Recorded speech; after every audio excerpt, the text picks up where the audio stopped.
And away we go. It's the DFS Early Bird right here from Awesemo.com. Dan Strafford, Dave Lockren along with you on this Friday morning, getting ready for an 11-game NBA slate. Somewhat like old times here, Lofty, a 3-game slate on Thursday night, 11-game on Friday.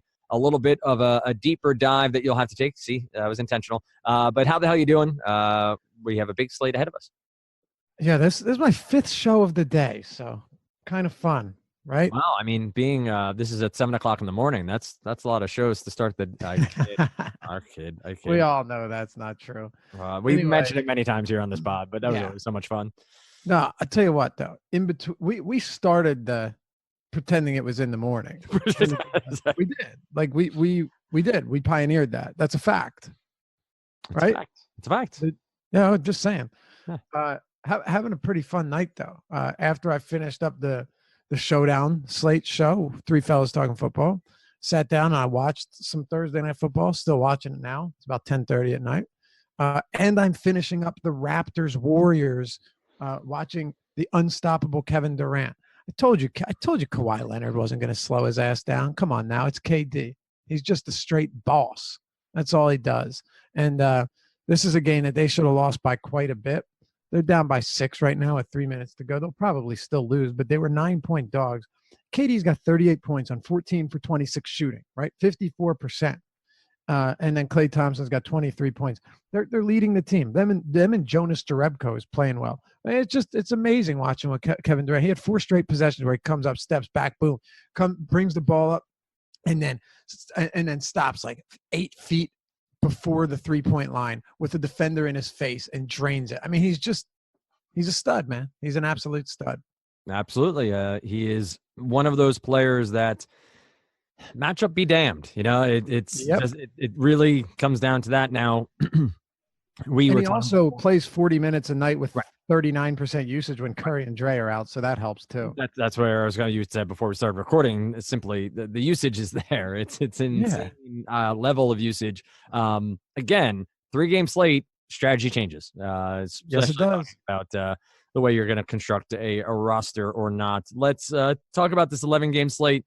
A quick scroll looking for injury updates. I think Chris Paul is he officially questionable now, or is he still doubtful? So, like we've been talking about, so many damn ailments. Who the hell knows what's going on, right? But right now, Chris Paul, I believe, from what I've seen, is still questionable. Okay. So you have Chris Paul as one of the main injuries, obviously, that influences James Harden. You have Aaron Gordon, who has a back issue, I believe, all of a sudden, that I had not heard of until pre-game on Wednesday. Marc Gasol has a Q tag. He was a full participant in Thursday's practice. Any other injuries that are you see as potentially influencing Friday's slate, or ones that we should at least keep an eye on? Yeah, so you got Jeremy Lin. George Hill's questionable now. That actually could change things. He might come back, though, and not play any minutes, right? We haven't really seen him play with new coaches anyway. Who else? Gary Harris remains questionable. And then you have Houston with Green and obviously Chris Paul. Those are he's the big one. Two more big ones. Marc Gasol, questionable, and TJ Warren, also questionable. So that'll be interesting to see what happens there. But right now we'll have to see. I think one of them might be probable. I'll look into it while we're getting started. All right. We will hit on those as we go position by position. As always, don't forget you can use the promo code EARLYBIRD, which is the name of this show, to get 1 week free over at Awesemo.com. That gets you everything. So you can check out the entire site, projections, grades, the articles, and so much more. So you'll want to check that out. And as always, don't forget live shows from dawn to dusk over there on YouTube. You get the NBA Strategy Show in the morning, a new show debuting, or is set to debut Friday morning at 11 a.m. with Emac and Ben talking some wagering. I say set to. I'm looking forward to that. Things can happen. You know, scheduling live shows can always move around. You know, somebody could be sick. That's happened in the past. But nonetheless, we could always point towards from A to B at 2:30, and then of course you have the deep dive at 5 and live until lock with Ed Fear and Spags and or Josh. Well, not and or Spags or Josh on with him at 6p. So plenty of content from Awesemo.com getting you ready for each and every slate.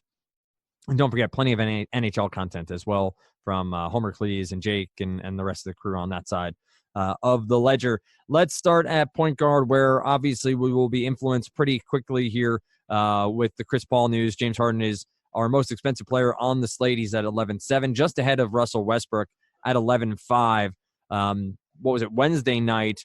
Westbrook seemed like the forgotten man in all the discussions about the higher-priced players. When it came down, I didn't see ownership, so I don't know if that was actually the case, but just reading articles and seeing the chatter on Twitter and even in our chat, seemed like Westbrook was the high-priced guy everybody was staying away from.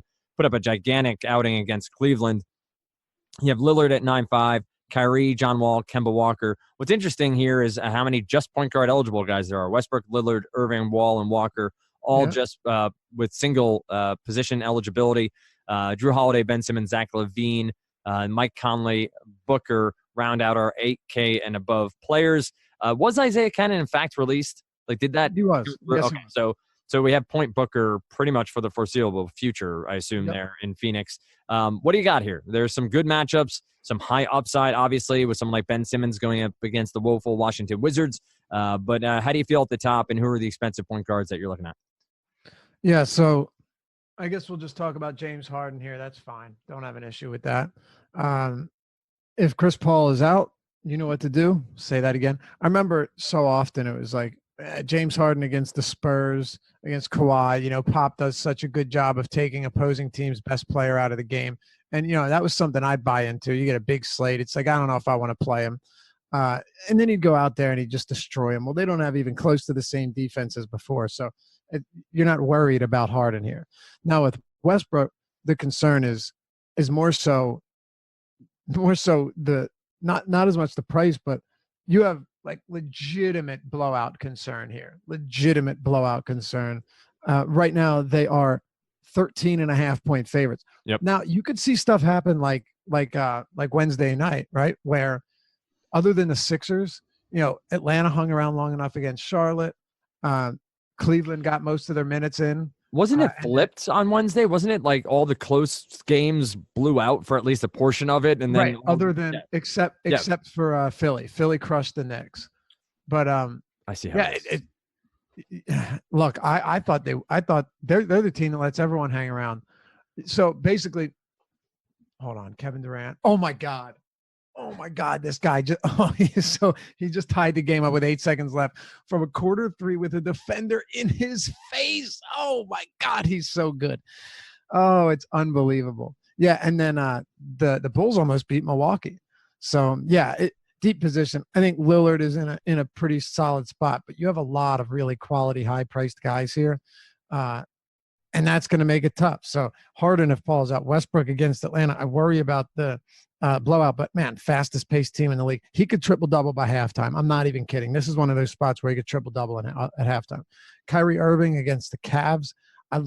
Irving's been playing really well lately. And I love the fact that you're seeing these double digit assist totals. It's really raising his floor and his ceiling quite a bit. So at the top, man, there's a lot. And John Wall as well. We'll say though, this dude's definitely put some weight on. Like you could just see it in his face. Well, you remember the Team USA photo from, was it the spring or summer, where it looked like he had been like a weekend at Bernie's? Like it's just like, yep, no doubt about it. It's crazy. It's just, I don't know. It's crazy. So I think you're looking at a lot of top plays here. I don't know if I need to go to Kemba against Utah. Look, Utah's defense has not been very solid, but and he is down in price. But I also think I actually prefer Wall a little bit here, which may sound a little bit crazy. I do like him a little bit more. You got a 235 total game compared to 216. Sometimes you got to factor that in when you got a 20-point higher total, Dan. And to me, that definitely makes a difference, especially because, look, has Wall been great? No, but you're going to get some big games from him. No question. The 26 minutes, that's not happening again. So I wouldn't worry about that. And then that's what we got at the top. The mid-range really isn't that deep. It's a situation here where you're going to be mixing and matching a bit depending on price point. Walker, and I think it's a good point about Utah that I don't know if we're far enough into the season. Listen, analytics and stats are available to everybody, and the NBA is sort of becoming on par with the NFL where everybody has the same access, right? I do think that NBA.com and NBA Wowie and StatMuse and all those have brought more and more of these stats to the fore. But right. Although not everyone knows how to use it. That is exactly right. I think Utah is still perceived as a great defensive team, period, full stop. Just like you see Utah on the slate and you say, I don't want anybody going against them. Their backcourt's terrible on defense. Yeah, it's bad, dude. And so I don't think I go to Kemba here, but this does seem like that sort of spot where he's going to be single digit owned with the potential for gigantic upside. Yeah, and he's cheaper. Now, look, I'm not taking anything away from that, right? I think it's a perfectly he's fantastic, man. He's turned himself into a superstar. He really has. There's no question about it. So I take nothing away from him whatsoever. And if you're playing Kemba, I don't think anybody is blaming you for that because he has been absolutely that good. But by the way, I did mention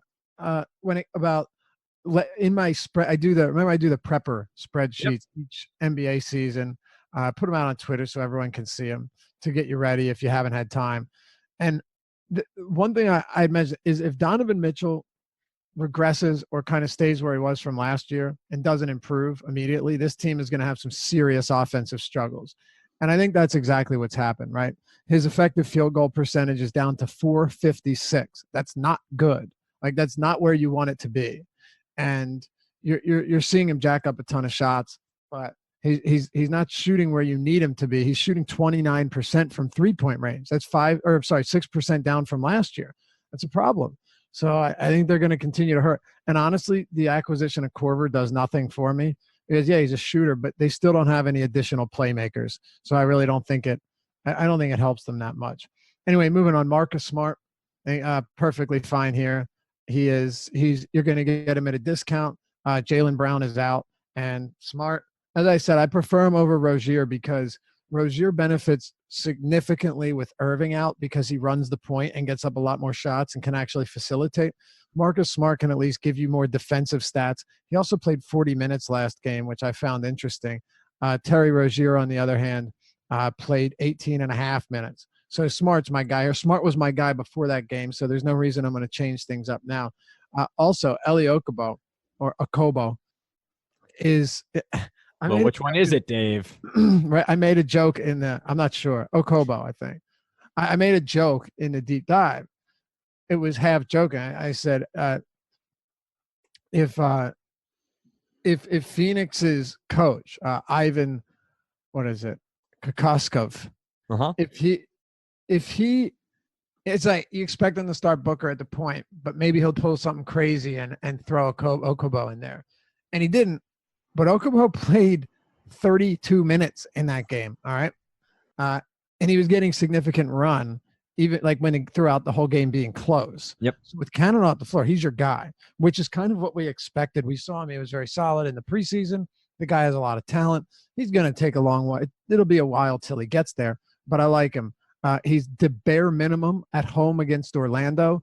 And look, you don't have to love him, but you're going to have to consider him. And that's all I'm saying. Also, Tim Frazier, he look at that, man. He did me a lot of favors the other day. Me too.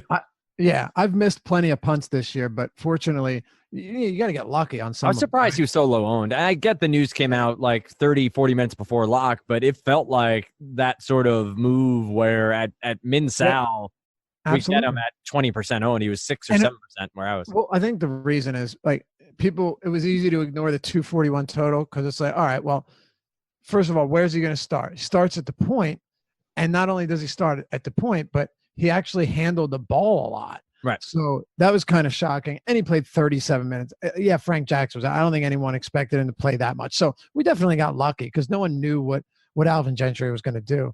But, hey, if Frazier starts another game, then that's definitely going to be another guy that comes into view. Wesley Matthews played 9 minutes last game, the fewest he's played, I don't know, in a long time. And then Frank Jackson is already doubtful to play. So I think you get big minutes from Frazier again. And it's not nearly as good of a matchup, but he's still pretty cheap. I'd actually put him behind Okobo, though. So there is that. And let me point out one more guy before we move over to shooting guard. You know how I said I've been tracking Ben Simmons' price point, and I'm going to be targeting when he comes down? Well, he's down to 8,500, Dan. And now he's got a matchup with the Wizards at home at the Wells Fargo Center. You best believe I am interested in Simmons. Mm-hmm. I've been talking about him a lot just because I'm seeing a lot of surprisingly positive movement, even with Butler here. And last game, by the way, he played 24 minutes in that blowout. He had 14, 8, and 7. So let's not just look at the numbers in the fantasy. He played 24 minutes in that game. If he plays his normal 36, you're in business. So you have Ben Simmons at 8,500 against Washington in a game with a 235.5 total, the highest on the slate. I do like him quite a bit. Yeah, that's the name that popped off the page immediately for me. If that game, and this is a big if that game stays close, it seems like it could be a nuclear night for Ben Simmons. Like that could be a gigantic output for him. Yeah. When all is said and done, just because of how bad the Wizards are on the defensive end. But let's roll on to shooting guard. There is a lot of MPE here where you have Drew Holiday, Zach LaVine, Devin Booker. Brad Beal is your single shooting guard only, and I've mentioned this many times on the pod. Let's see who we get next. Gary Harris at 5,400 is our next shooting guard only, and then you get all the way down to Josh Hart and Kevin Huerta at 3,500. Wow, that's impressive. There are so few actual just shooting guard only players. But you have DeRozan, Josh Richardson available here, Donovan Mitchell, D'Angelo Russell, Jamal Murray against Portland. Not as favorable matchups here on the more expensive end. Guys that maybe you're going to have to trust on usage or minutes. Anybody on the top end of shooting guard that stands out to you as potential plays? Harden, obviously. Zach LaVine continues to get the job done. No hate there. Honestly, I prefer Ben Simmons. Also has multi-position eligibility, not at shooting guard, but I prefer him over LaVine at a basically identical price point. Even though LaVine's been very solid, I just do like Simmons more. If you're looking at point guard, DeRozan's interesting in tournaments against Houston. I think that's a nice spot for him. And this Rockets team is just unraveling, Dan. It's been terrible. I wouldn't even be surprised if the Spurs blow them out. They've looked so bad. I'm not even kidding. With Donnie Mitchell, it's tough for me to really have much love for him there. I think he can do better. Plus, he's been just mainly scoring, leaving a lot of peripherals on the table. Jimmy Butler, very up and down, right? I don't want to play him with Simmons. Just keep that in mind. I don't want to play him with Simmons. They're playing almost all their minutes together on the court, and they're definitely taking production away from one another. So with Butler, if you're playing him, the guy definitely has a ton of upside. We saw the 64 fantasy point game against Brooklyn just 2 games back where he hit another buzzer beater. 7,400 against this Washington team. 235.5 total. Once again, I like him, but I don't want to play him with Ben Simmons. I don't mind playing him with Embiid because they actually work well together, but I don't want to play him with Simmons. That makes sense. And I think as we learn how they play together, the negative correlation, and listen, there can be negative correlation on many different levels with the NBA, and you need to sort of dig deep and make sure you're not ignoring certain stat lines. Popcorn Machine helps a lot there of seeing on and off stats and all of that. But it would not surprise me if over the long term, Butler and Simmons are a negative correlation, as you talked about a bit after your first take on Simmons and Butler. I just feel like it may turn into a 1A and 1B of the one top unit for 76ers with who's handling the ball more. Right. But also keep in mind what I'm saying is I don't think, and I said it from when Butler got traded here, that I don't see Ben Simmons being worse because of Butler. Mm-hmm. And I'm talking about from an averages standpoint.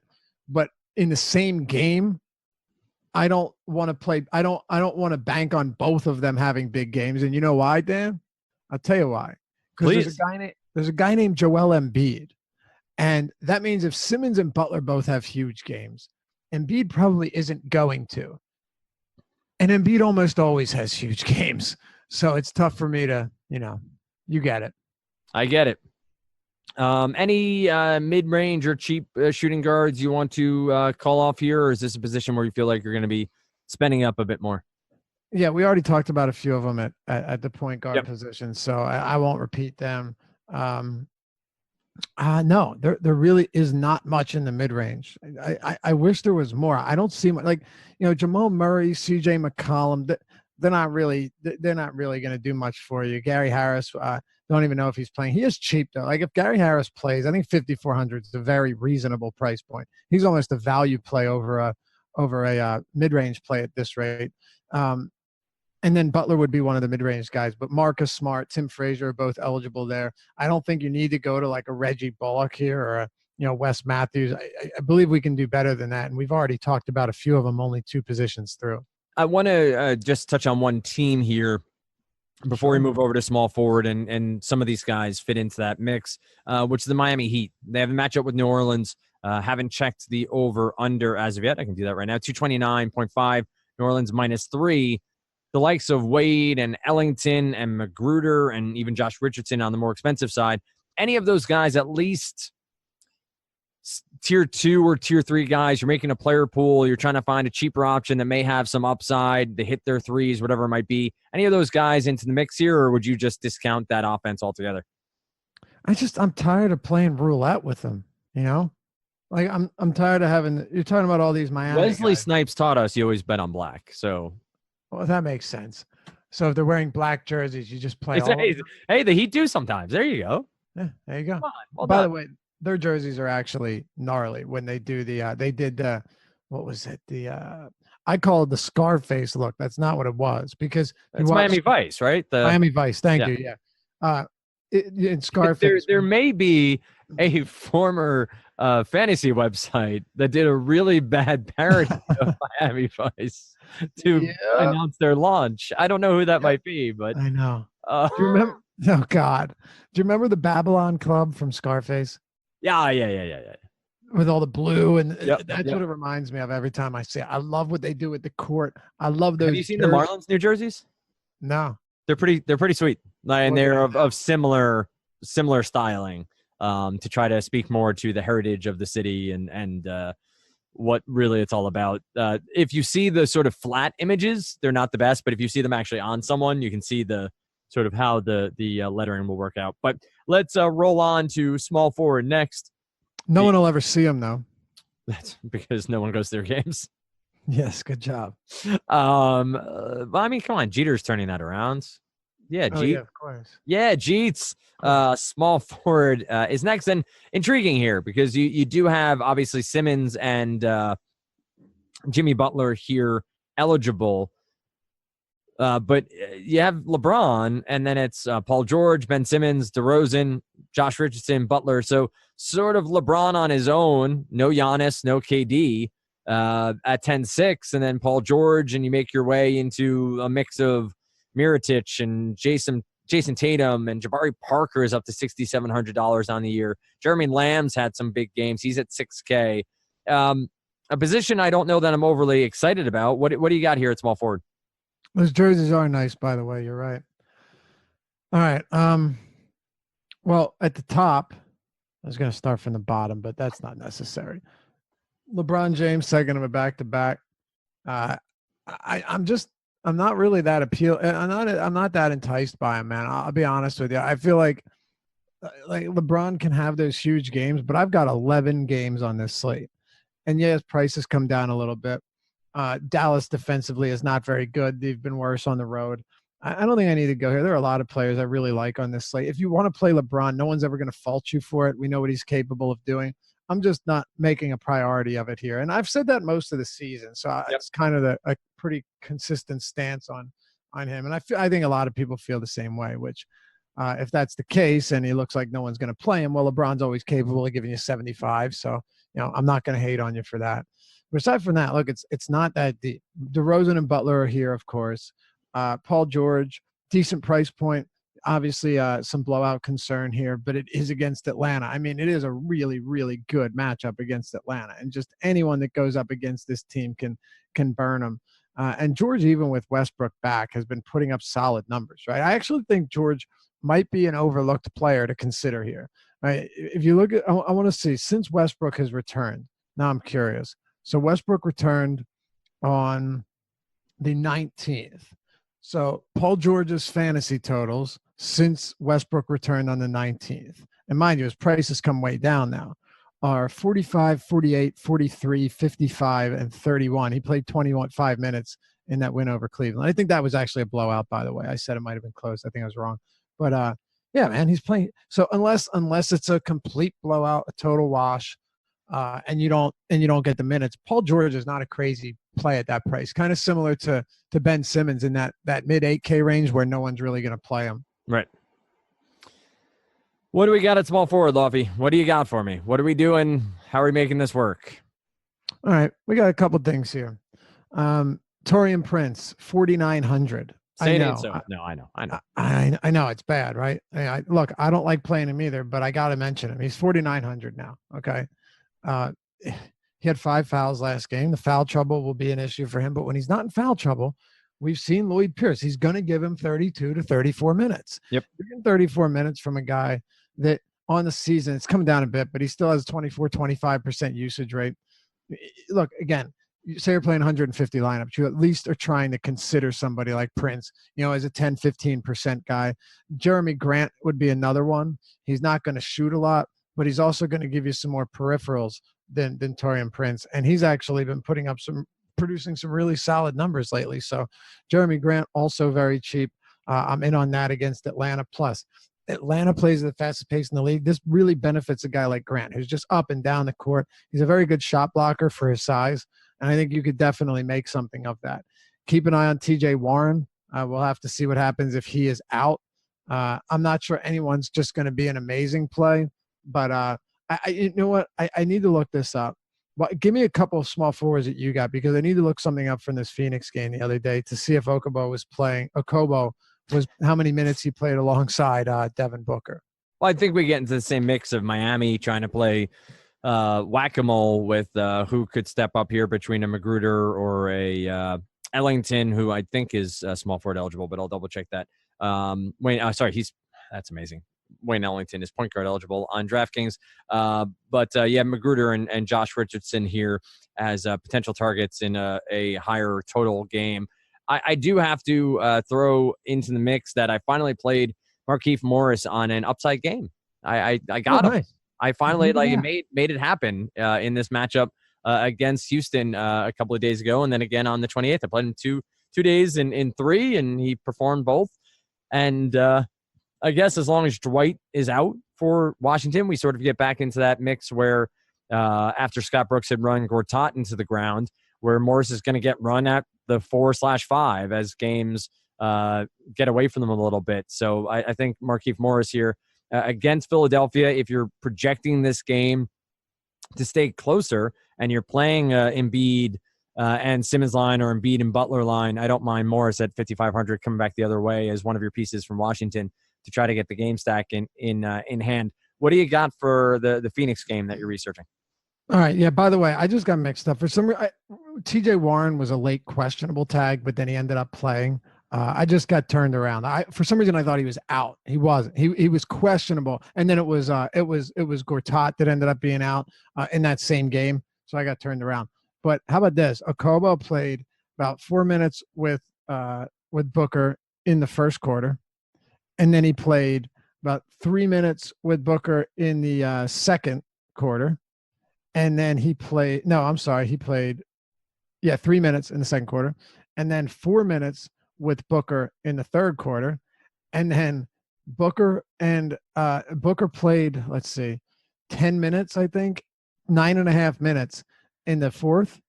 Eliakoba played 11 minutes in the fourth. He closed that game out. Obviously, the Clippers pulled away with it towards the end, but it was still within reach through most of that.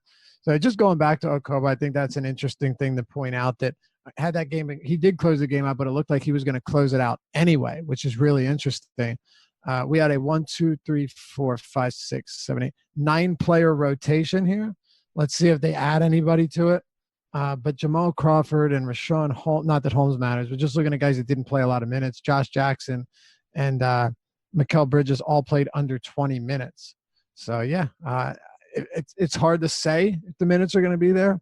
But what I can tell you is that I don't see Jamal Crawford playing 30 minutes anytime soon. So you have that. Anyway, any value for power or small forwards that I didn't mention? I don't think there's a whole lot here. Wilson Chandler's still there if you need him. Like if you played him the other night, he didn't kill you. Now you're wishing you had Frazier in a spot like that, or some of those other values. But you still got another 20+ fantasy point game. If you're going pure stars and scrubs, and you're trying to get Chandler and like an Okobo in there and just load up, it's not the craziest idea. They're very, very inexpensive, and Chandler can knock down some threes. Jeremy Grant, Taurean Prince, those are really the guys that are cheap here that I'd be looking at. And it goes back to our good buddy Jay Walker used to say, find the games that you think Vegas got wrong. And it's only a -7.5 here for Philadelphia. But if you feel like this game is going to be closer, all of the pieces here matter. Like all of the pieces, like a Chandler, a JJ Redick is somebody I played. 7.5 point spread. That's what I said. Oh, they said 4.5. No, I said 7.5. All right. This isn't Kobe or I'll LeBron. I'll take your word for it. You damn well better at this point. And this seems like that sort of game where the JJ Redicks of the world, I played him the other night too. Just he's a sort of a forgotten man when it comes to DFS. And yeah, he can go cold from three, but when he's hitting and the offense is humming, he's going to score 18 to 22 points and pick up some peripheral stats and make a difference in your lineup. So again, if you think this one stays closer and they remain close throughout those minutes, I think it's more than worthwhile to make sure you have exposure to it and exposure in a variety of price points. Power forward is up next, where again you get at the top end LeBron, but you have AD as your most expensive power forward at 11.4. Blake Griffin with a matchup with the Chicago Bulls at 9,600 piqued my interest a bit here. Then you have Paul George, LaMarcus Aldridge, Mirotic, and on we go. Let's take the top three first. AD, Blake, and LeBron, obvious price points difference. Is there one that stands out more than the other two? I know you already said LeBron's sort of off your radar, so AD and Blake, where do they stand? Yeah. So if Chris Paul's out, I prefer Harden over Anthony Davis. But right. Anthony Davis is always in play. I really just keep it simple with somebody like him.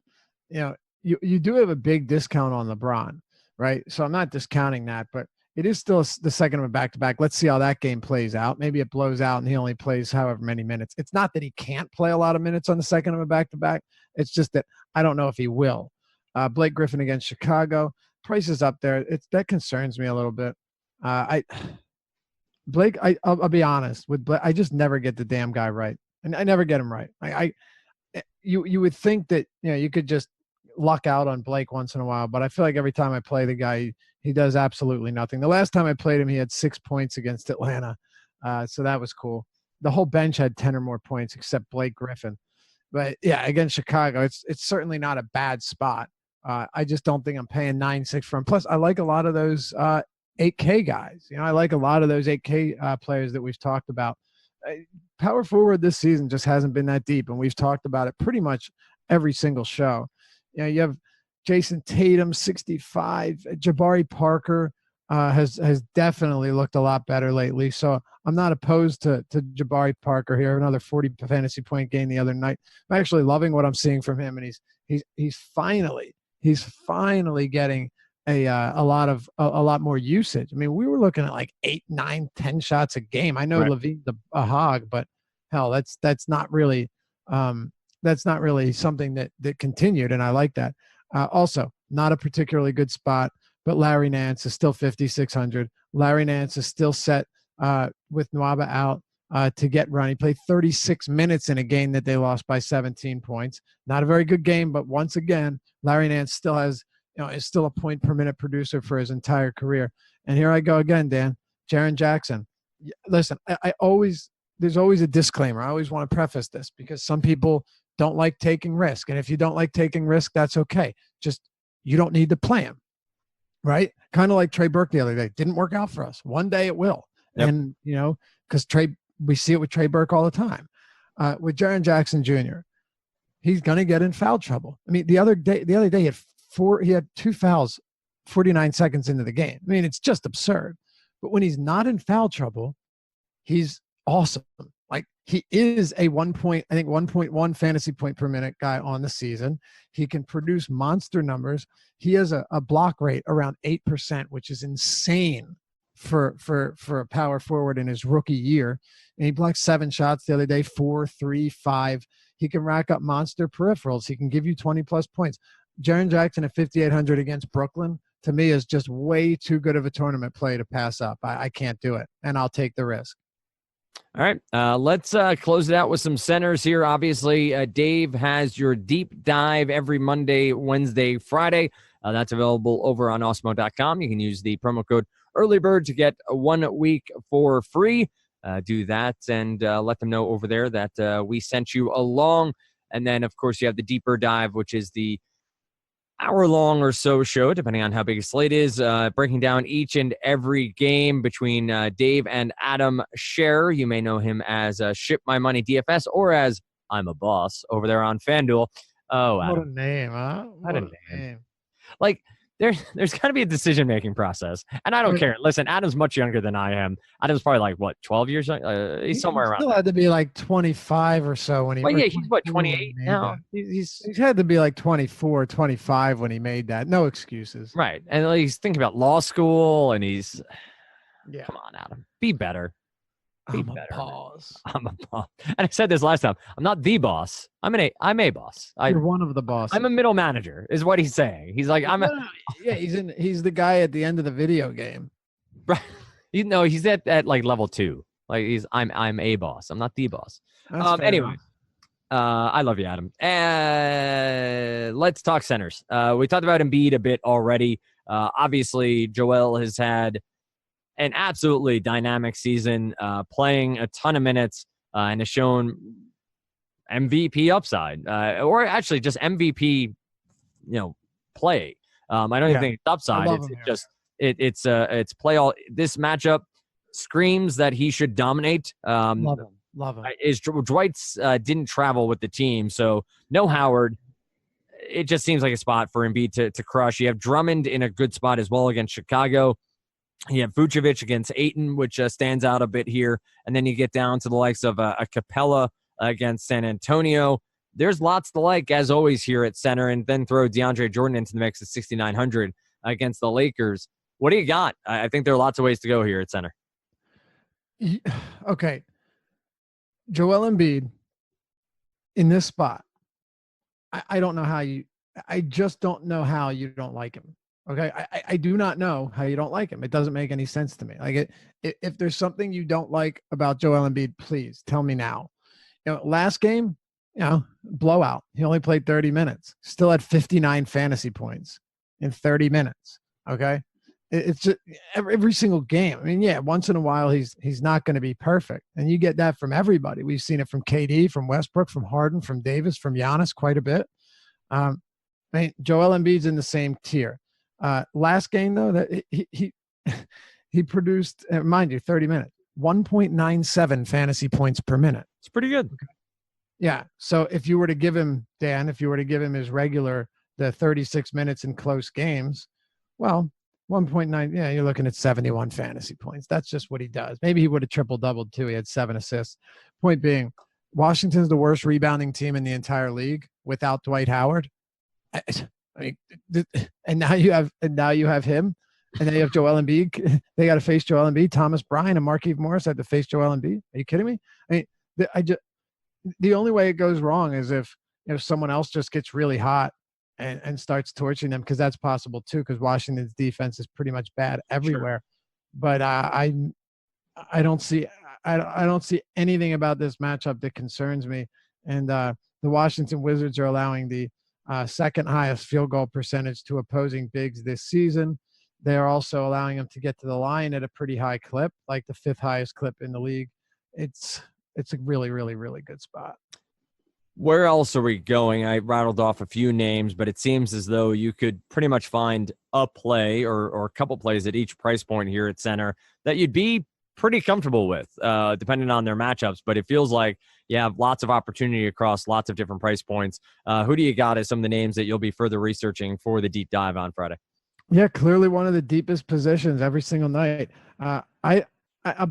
Andre Drummond definitely burned me the other day, but I don't mind going back to the well here in tournaments. I don't think you need to play him in cash. There's no reason to at this price point, but he's shown immense upside too. And he's another one of those guys like we like, but we say, well, I don't know, above 9K, that's kind of crazy.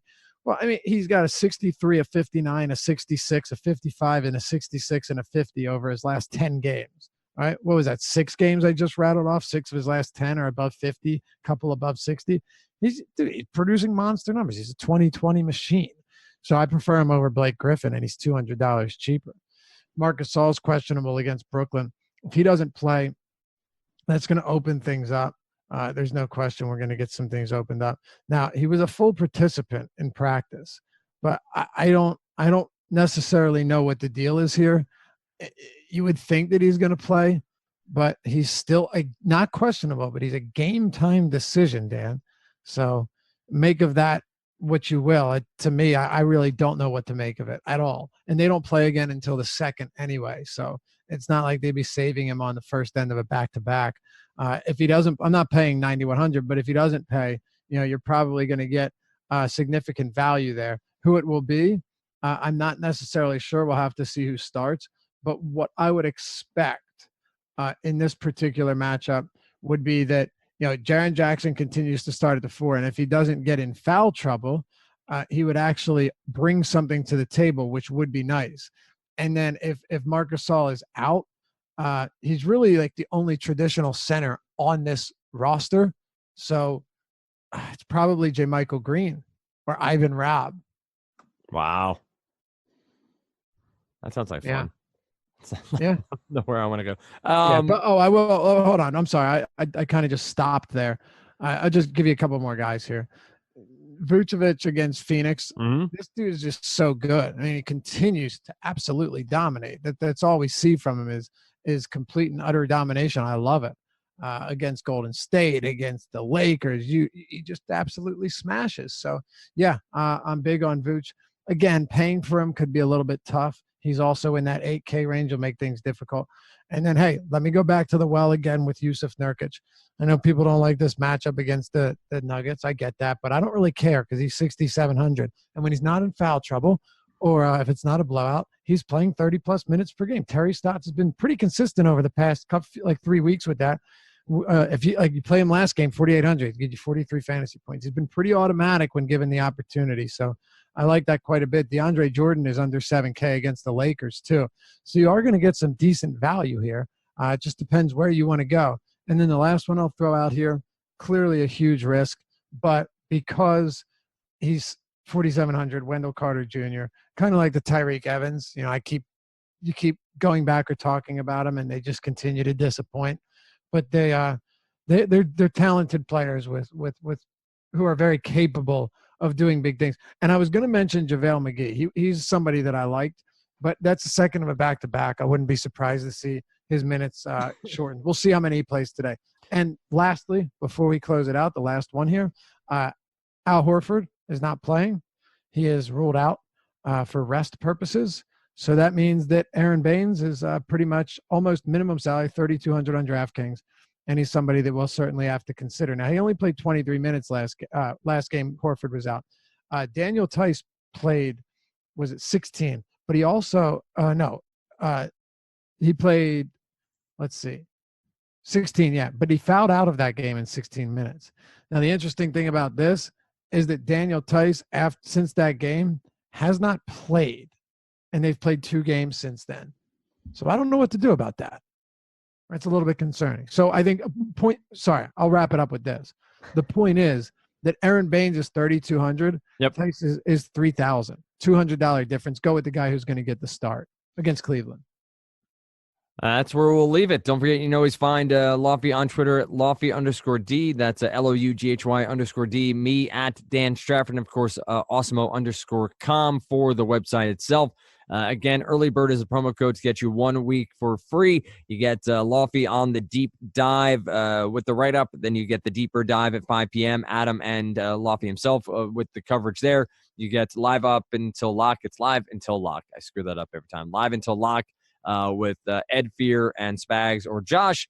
And then Saturday morning on the DFS early bird, you get none other Then Adam, I'm a Boss, Cher, and Eric McPherson, who you may know better as EMAC. So with that said, we wish you the best of luck on Friday nights. We'll be with you in Slack chat. We'll be with you on the live shows. And then we'll talk to you again on Saturday right here on the DFS Early Bird.